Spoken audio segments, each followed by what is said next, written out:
Levante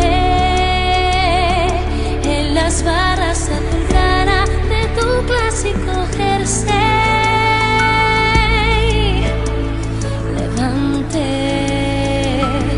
la afición más fiel y sana, con ardor puso su fe.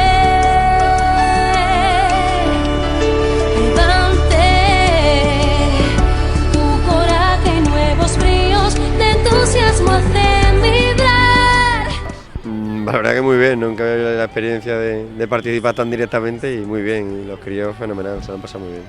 Pues salud para todos los levantinistas y que esa salud nos permita pelear por conseguir nuestros objetivos, que estamos convencidos de que así va a ser, ¿no?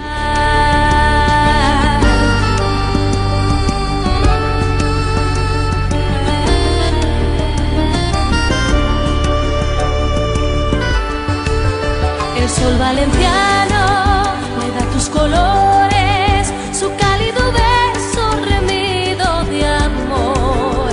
El mar su caricia, la huerta sus flores. Bueno, y es el tercer año mío desde que se está haciendo y bueno, esto es para los críos, para los niños, para que se diviertan tirando cosas, para que hagan feliz a la gente. Yo creo que esta fiesta es para ellos solo, ¿no? Lo que le pido todos los años, ¿no? Que todo vaya bien, que vaya por el buen camino, que se consiga el objetivo de la salvación, y con eso ya somos felices todos. Levante tu esencia y solera, que es fruto de un limpio y honroso historia.